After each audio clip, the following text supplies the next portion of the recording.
ગુજરાત ભાજપ પ્રદેશ અધ્યક્ષ C R પાટીલની ઉપસ્થિતિમાં 163 લિંબાયત વિધાનસભા મત વિસ્તારમાં પાટીલ સાહેબની ઉપસ્થિતિમાં વિશાળ બાઇક રેલીનું આયોજન કરવામાં આવ્યું.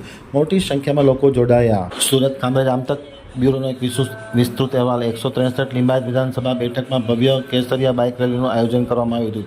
25 નવસારી લોકસભા બેઠક માટે લોકપ્રિય ઉમેદવાર અને આદરણીય ગુજરાત ભાજપ પ્રદેશ અધ્યક્ષ સી આર પાટીલની ઉપસ્થિતિમાં જંગી બહુમતીથી વિજય બનાવવાના ઉદ્દેશ સાથે આજે 163 લિંબાયત વિધાનસભા દ્વારા સી આર પાટીલની વિશેષ ઉપસ્થિતિમાં એક બાઇક રેલીનું આયોજન કરવામાં આવ્યું હતું. બાઇક રેલીમાં મોટી સંખ્યામાં લોકો ઉપસ્થિત હતા અને સ્વયંભૂ ઉપસ્થિત રહી સી આર પાટીલનું અભૂતપૂર્વ સ્વાગત કરવામાં આવ્યું હતું.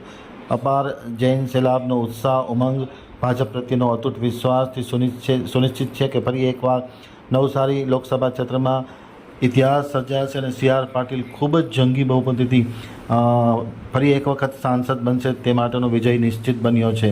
આ કેસરિયા બાઇક રેલીમાં ગુજરાત સરકારના રાજ્યમંત્રી મુકેશભાઈ પટેલ, સુરત શહેરના સાંસદ મુકેશભાઈ દલાલ, સુરત મહાનગર ભારતીય જનતા પાર્ટીના અધ્યક્ષ નિરંજનભાઈ ઝાંઝમેલાજી, પ્રદેશ મંત્રી શીતલબેન સોની, ધારાસભ્ય અરવિંદભાઈ રાણા, ડેપ્યુટી મેયર નરેન્દ્રભાઈ પાટીલ, શાસક પક્ષના નેતા શ્રીમતી શશીબેન ત્રિપાઠી, ચેરમેનશ્રીઓ, કોર્પોરેટરો, સંગઠનના પદાધિકારીઓ, વિવિધ મોરચાના સભ્યો, કાર્યકર્તાઓ અને મોટી સંખ્યામાં ભાઈ બહેનો અને ખાસ કરીને યુવાન ભાઈ બહેનો આ બાઇક રેલીમાં ઉપસ્થિત રહી સી આર પાટીલને સમર્થન કરી અને ઇતિહાસ સર્જશે તેવો આશાવાદ વ્યક્ત કરવામાં આવ્યો હતો.